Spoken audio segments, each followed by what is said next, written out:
Focal length ఫార్ములాను derive చేయడమే mirror formula. ఒక ల్యాబ్ యాక్టివిటీ నుంచి ఫోకల్ లెంత్ ఫైండ్ అవుట్ చేయొచ్చు. ఫోకల్ లెంత్కి ఆబ్జెక్ట్ డిస్టెన్స్కి ఇమేజ్ డిస్టెన్స్కి ఒక రిలేషన్ డిరైవ్ చేయడమే ఈ formula. Hello students, welcome to physics బడి. ఈ వీడియోలో mirror formula for spherical mirror.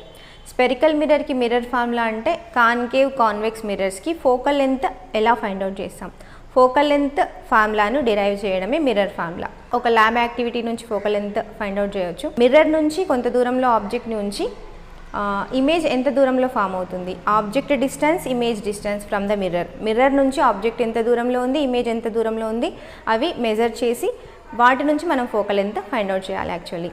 But ఇక్కడ ఈవెన్ ల్యాబ్ యాక్టివిటీ చేసిన తర్వాత కూడా వాటి మధ్య ఉండే రిలేషన్, ఆ ఫార్ములా ఎక్కడి నుంచి వస్తుంది అంటే ఫోకల్ లెంత్కి, ఆబ్జెక్ట్ డిస్టెన్స్కి, ఇమేజ్ డిస్టెన్స్కి ఒక రిలేషన్ ఉంది కదా, ఆ రిలేషన్ డిరైవ్ చేయడమే ఈ formula. So this is focal length formula. చూద్దాం ఇప్పుడు కాన్కేవ్ మిర్రర్ని తీసుకొని మనం ఫోకల్ లెంత్ని ఎలా డిరైవ్ చేస్తున్నాం. Concave mirror centre, focus, pole. ఆబ్జెక్ట్ని సెంటర్ కంటే వెనక ఉంచున్నాం, బియాండ్ సెంటర్ ఆబ్జెక్ట్ని ఉంచితే ఇప్పుడు ఈ ఆబ్జెక్ట్ ఇమేజ్ డయాగ్రామ్ గీద్దాం, రే డయాగ్రామ్. ఒకవేళ మీరు ఈ రే డయాగ్రామ్స్ ఎలా గీయాలి చూడాలనుకుంటే డిస్క్రిప్షన్లో లింక్ ఇచ్చాను, ప్లీజ్ ఆ వీడియోస్ చూడండి.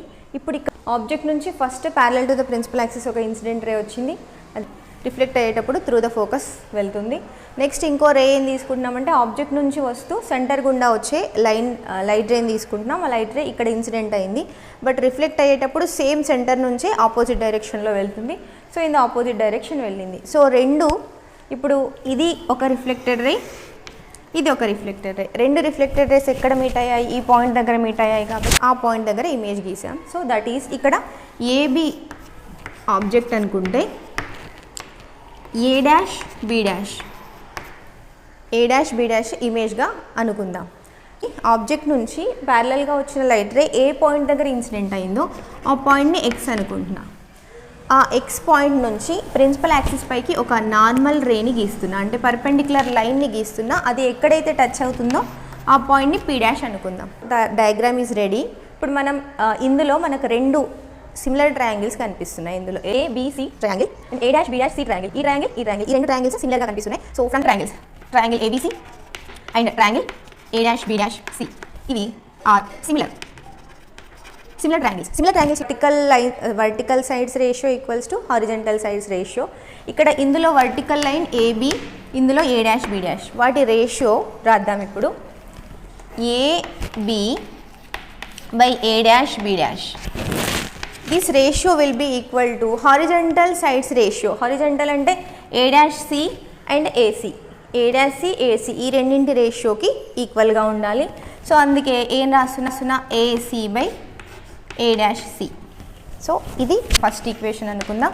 ద సెకండ్ ఈక్వేషన్ కోసం మళ్ళీ మనకి ఇక్కడ రెండు సిమిలర్ ట్రయాంగిల్స్ కనిపిస్తున్నాయి. ఏవేవి అంటే ఇక్కడ చూడండి, A dash B dash F and X P dash F, ఈ రెండు ట్రయాంగిల్స్ మళ్ళీ సిమిలర్గా ఉన్నాయి. సో అందుకే మళ్ళీ triangle X P dash F and triangle A dash B dash F are again మళ్ళీ సిమిలర్ ట్రయాంగిల్స్. ఇవి సైడ్స్ రేషియో, వర్టికల్ సైడ్స్ అంటే X P dash is to A dash B dash, X P dash is to A dash B dash, P dash F and F A dash, వీటి ratio సేమ్గా ఉంటుంది. So XP dash will be equals to AB. ఇక్కడ AB length XP dash లెంత్కి ఈక్వల్, ఎందుకంటే ఇక్కడ B principal యాక్సిస్కి ప్యారలల్గా ఉన్నారే బి నుంచి ఎక్స్కి రీచ్ అయింది కాబట్టి ఇక్కడ XP dash is equal to AB అవుతుంది. So XP dash is equal to AB. నేను ఎక్స్పీ డాష్ ప్లేస్లో ఏబి సబ్స్టిట్యూట్ చేస్తున్నాను. ఏబి జస్ట్ ఈ ప్లేస్లో మాత్రమే ఏబి సబ్స్టిట్యూట్ చేస్తున్నాను. Same A dash B dash అదే విధంగా ఉంది. Next P dash F is equal to FA dash. So దీన్ని నేను సెకండ్ ఈక్వేషన్ అనుకుంటున్నాను. రెండు ఈక్వేషన్లో 1 and 2 ఈక్వేషన్లో చూస్తే the LHS side is same. ఏముంది, AB by A dash B dash, రెండింటి ఎల్హెచ్ఎస్లు ఈక్వల్ అయితే ఆర్హెచ్ఎస్లను కూడా మనం ఈక్వల్ చేయొచ్చు. సో ఫ్రమ్ 1 and 2 ఈక్వేషన్స్ మనం ఏం రాసుకోవచ్చు, ఈ రెండింటిని ఈక్వల్ చేయొచ్చు. AC by A dash C is equal to P dash F by F A dash. So ఇందులో పీ డాష్కి బదులుగా పీను రాసుకోవచ్చు. ఎప్పుడు రాసుకోవచ్చు అంటే నేను ఒక కండిషన్ని అప్లై చేసినప్పుడు రాసుకోవచ్చు. For the paraxial rays the P dash tends to P. Principal యాక్సిస్కి దగ్గరగా వస్తున్న లైట్ రేస్ని పారాక్సియల్ రేస్ అంటారు. ఇక్కడ మనం ఎక్స్ దగ్గర పడిన ఈ రే ఎక్స్ దగ్గర కాకుండా చాలా దగ్గరగా పడింది అనుకోండి, అప్పుడు ఆ పాయింట్ నుంచి మనం నార్మల్ని గీస్తే అది పీకి చాలా దగ్గరగా ఉంటుంది. చూడండి, ఫర్ ఎగ్జాంపుల్ ఇక్కడ ఒకవేళ రీచ్ అయింది అనుకోండి, ఇక్కడ ఒకవేళ ఇన్సిడెంట్ అయితే ఇలా గీస్తే ఇక్కడ వస్తుంది, ఇంకా దగ్గరగా ఇన్సిడెంట్ అయితే ఇక్కడ వస్తుంది. సో ఆ విధంగా లైట్ ప్రిన్సిపల్ యాక్సిస్కి దగ్గరగా వస్తున్న కొద్దీ పీ డాష్ అనేది పీని చేరుతుంది, అంటే పీకి దగ్గరగా వస్తుంది అనమాట. సో ఏం రాసుకోవచ్చు మనం ఇక్కడ, for the paraxial rays P dash tends to పీగా రాసుకోవచ్చు. So paraxial rays P dash tends to P, P dash పీని చేరుతుంది. అందుకే నేను పీ డాష్ ప్లేస్లో మాత్రమే పీని రాసుకుంటున్నా. యాజ్ ఇట్ ఈస్గా ఈక్వేషన్ అదే విధంగా ఉంటుంది.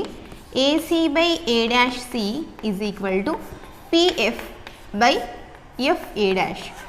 ఇదే ఈక్వేషన్ నేను యాజ్ ఇట్ ఈస్గా పైన రాస్తాను. ఒకసారి మనం స్ప్రెడ్ చేసి రాసుకుందాం అకార్డింగ్ టు ద డయాగ్రామ్. చూద్దాం, ఇక్కడ పీ డాష్కి బదులుగా పీని రాసుకున్నాం కదా. సో మనం పీ డాష్ చెప్పే ప్రతి చోట పీనే చెప్పొచ్చు. ఇక్కడ ఏముంది, ఏసీ. ఈ ఏసీ డిస్టెన్స్ ఉంది కదా, ఏసీ డిస్టెన్స్ని ఎలా రాసుకోవచ్చు, పిఏ మైనస్ పిసి. పిఏలో నుంచి పిసిని తీసేస్తే, ఇది మొత్తాన్ని తీసేస్తే మనకి ఏసీ మాత్రమే మిగులుతుంది.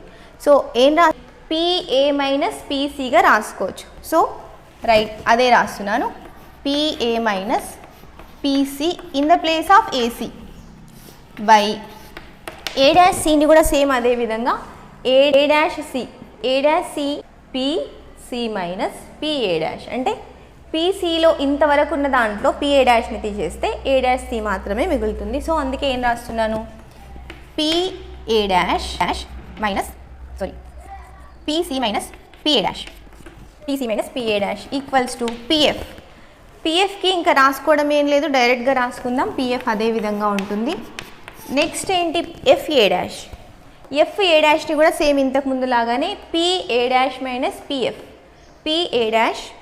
పిఎఫ్ చేస్తే మనకి ఈ డిస్టెన్స్ మిగులుతుంది. So that is PA dash minus PF. ఇలా ఎందుకు రాసుకున్నాం అనేది ఇప్పుడు అర్థమవుతుంది. సో చూడండి, ఇక్కడ ఈ విలువలకు యాక్చువల్ వాల్యూస్ ఏంటి ఫ్రమ్ ద డయాగ్రామ్ చూద్దాం. ఇక్కడ పీ నుంచి ఏ వరకు ఉన్న డిస్టెన్స్, ఏ దగ్గర ఏముంది, ఆబ్జెక్ట్ ఉంది. సో పోల్ నుంచి ఆబ్జెక్ట్కి ఉన్న డిస్టెన్స్ని ఏమంటాం, ఆబ్జెక్ట్ డిస్టెన్స్ యూతో చూపిస్తాం. Since PA is equal to object distance U. ఇంకా ఏ డాష్ అంటే ఇమేజ్ కదా, పీ నుంచి ఇమేజ్కున్న డిస్టెన్స్ని వీతో చూపిస్తాం. So PA dash is equal to V. అలాగే పీసీ అంటే ఏంటి, సెంటర్ నుంచి పోలుకున్న డిస్టెన్స్ ఏంటి, రేడియస్ ఆఫ్ కర్వేచర్ కదా. So PC is equal to capital R. ఈ క్యాపిటల్ నెక్స్ట్ ఇంకేంటి, పిఎఫ్ అంటే ఫోకస్ నుంచి పోలుకున్న డిస్టెన్స్ ఏంటి, అది ఫోకల్ లెంత్. సో అందుకే PF is equal to small F focal లెంత్ని స్మాల్ ఎఫ్తో చూపించాలి, స్మాల్ ఎఫ్. అయితే ఇక్కడ ఫోకల్ లెంత్కి రేడియస్కి మధ్య రిలేషన్ ఏంటి, radius is twice of the focal length కదా. So R is equal to 2f రాసుకోవచ్చు. సో ఆర్ ఉన్న ప్రతిసారి మనం 2f రాసుకుందాం. Same all these values are substituted here. ఇక్కడ సబ్స్టిట్యూట్ చేద్దాం, substitute all the values here. So ఇక్కడ ఏం రాస్తున్నాం, PA is nothing but U minus PC is R కదా. పీసీ అంటే ఆర్, బట్ ఆర్ అంటే 2f, R means 2f by again PC that is 2f minus PA dash is image distance that is V, that is equal to PF is focal length small f, PA dash is image distance V minus PF is again focal length. ఇవి వచ్చాయి. ఇప్పుడు మనం ఇంకా simplify చేయడానికి మనం cross multiplication చేద్దాం.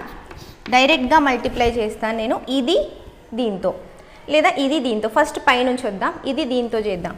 First ఒక యూతో మాత్రమే రెండింటిని చేస్తున్నాను. యూవి మైనస్ ఇక్కడ మైనస్ యూఎఫ్, ఇక్కడ మైనస్ 2fతో రెండింటిని చేస్తున్నాను. మైనస్ 2vf, మళ్ళీ minus into minus plus 2f square. Okay, that is equal to that is equal to ఇటువైపు ఏమొస్తుంది జస్ట్ ఎఫ్తో ఈ రెండింటిని మల్టిప్లై చేయాలి F into 2f square 2f square మళ్ళీ minus V into F minus VF. ఇక్కడ రెండింటిలో అటువైపు ఇటువైపు ఎల్హెచ్ఎస్ ఆర్హెచ్ఎస్లో 2f కామన్గా ఉంది 2f కామన్గా ఉంది. సో 2 అంటే 2f రెండు వైపులా ఉంది, రెండు క్యాన్సిల్ అయిపోతాయి. ఇంకేం క్యాన్సిల్ అవుతాయంటే ఇంకేం అవ్వవు. బట్ ఇక్కడ విఎఫ్ ఇక్కడ ఉంది ఇక్కడ ఉంది, ఒకవైపుకు తీసుకొని వద్దాం. సో ఇటువైపు UV minus UF is equal to ఈ 2vfని అటువైపుకి తీసుకెళ్తే విఎఫ్ ప్లస్ అవుతుంది plus 2vf. So plus already ఇక్కడ మైనస్ ఉంది సారీ